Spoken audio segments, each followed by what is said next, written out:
Bom dia a todos, bom dia a todas. Deputado Wellington, você não precisa nem se preocupar em ficar justificando muito essa questão da escolha do candidato a presidente. Não tem nenhum demérito no momento de necessária estabilidade dentro da casa e de convergência política, nós nos unirmos nessa caminhada, quem já vem apresentando há bastante tempo uma trajetória de conciliação no parlamento, e esse nome aí do presidente Otelino tem sido muito importante. Olha, a gente sobe à tribuna hoje para ecoar ainda mais, tendo em vista que a gente percebe uma dificuldade das notícias hoje da Câmara, da Assembleia, elas serem veiculadas aí dentro do que a gente chama de imprensa maranhense. Há uma dificuldade em meios específicos. Está cada vez mais difícil a gente tirar as pautas daqui. E ontem, conversando com um colega, inclusive da imprensa, ele chegou dizendo, olha, tu não achas que tu está com essa insatisfação pelas tuas pautas serem de oposição e tu acha que a imprensa tem que fazer papel de opositor? Eu digo, de jeito nenhum. Eu, pelo contrário, eu só acho que a verdade dos fatos, ela precisa vir à tona quando a gente provoca. E, principalmente, a população. A gente não vê mais quando as denúncias das comunidades são trazidas às redes sociais, elas ecoando na imprensa, isso de maneira geral, tem os casos específicos. A gente não vê quando as coisas do parlamento, que são trazidas com indícios robustos, são levadas. Tem uma grande quantidade de pessoas, inclusive, que conseguem mudar a chave. Por exemplo, Prefeitura de São Luís aqui. Prefeitura não paga internet. Está aqui o Fernando Braide hoje, só vou parabenizar ele aí pelo resultado e dar-lhe boas-vindas à casa. Em fevereiro ele está aqui. Espero que ele venha munido aí de argumentos para subir à tribuna para defender o legado da Prefeitura de São Luís, tendo em vista que a Prefeitura foi uma engrenagem importante da campanha. Fernando, seja muito bem-vindo, de toda forma, o respeito, acima de tudo, à pessoa, sempre. Mas, por exemplo, a Prefeitura pega e não paga a internet do município. Aí, o que acontece? Ela simplesmente rompe com a prestação do serviço. Cria uma licitação que coloca uma empresa que não tem nem capacidade técnica para executar o contrato. A gente sabe como é que é a ligação. Tem a relação com o secretário Diego, que era da CEMIT, foi para a CEMAD, eles fazem um arrumadinho dentro das empresas, na prefeitura, sabemos como é isso, e aí simplesmente rompe o contrato, e ainda diz assim, não, é porque foi licitado. Tá, mas a licitação ela tem pressupostos, as empresas elas precisam ter capacidade técnica para apresentar.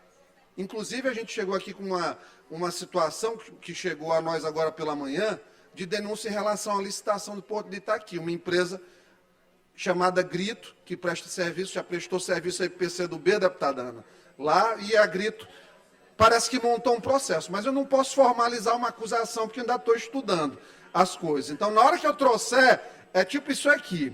Ó, a Prefeitura estava devendo 716 mil na CEMUS, 1.600.000 na CEMIT, e aí na CEMED, 6.200.000. Ainda estava tendo a internet nos terminais de integração gratuita por consideração à empresa que prestava o serviço antes. Aí o que eles vão dizer? Fizemos o processo, colocamos a empresa, não está dando conta de realizar o serviço, a situação está judicializada. Ora, o que eles fazem?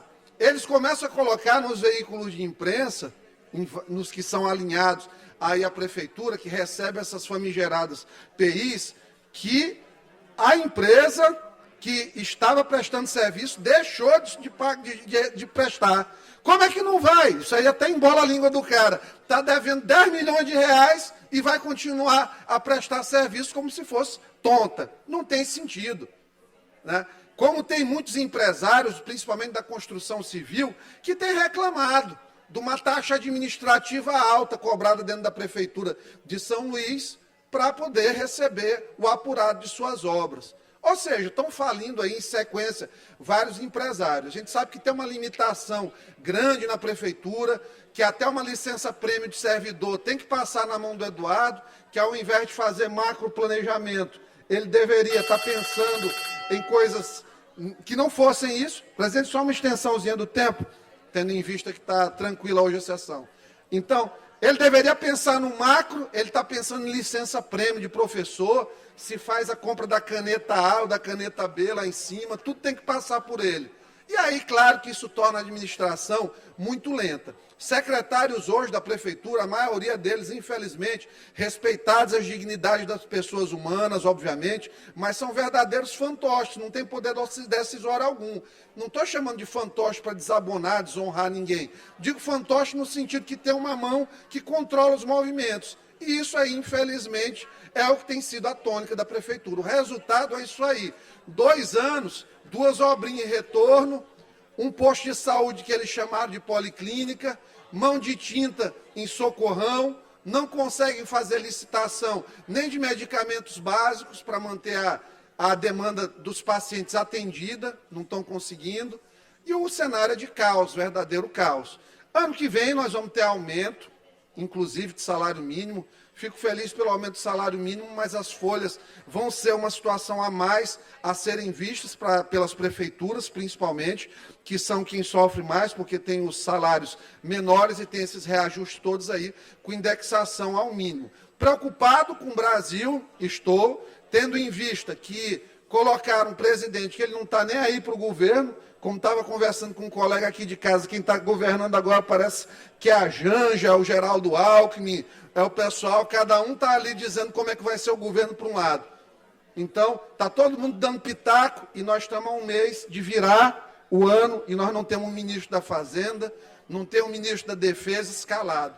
Vão dizer que isso aí é pressão de quem está querendo ganhar, especular mercado, isso tudo aí. Um monte de besteira que eles falam. Não, a gente precisa saber para onde vai caminhar o país. Mas se bem que com o PT comandando, a gente já sabe para onde vai.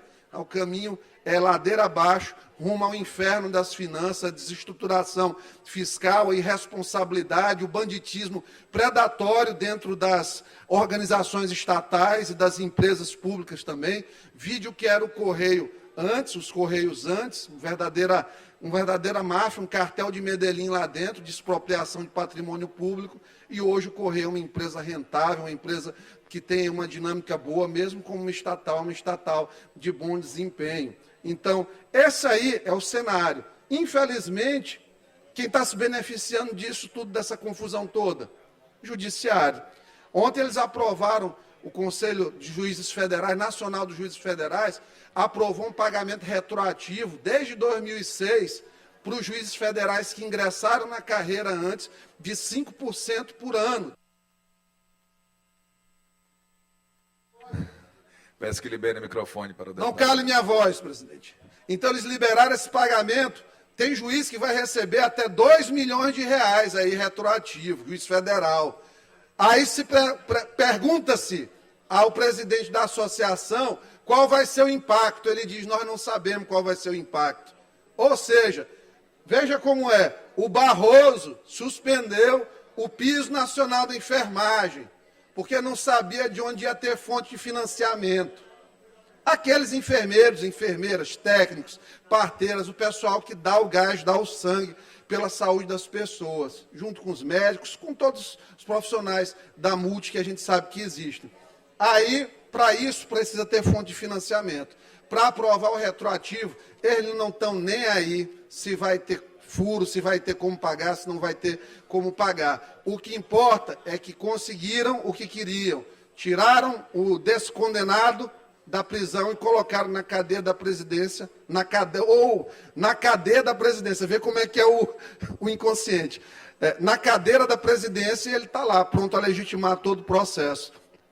Que tenhamos aí pena do Brasil, porque vão ser 4 anos complicados.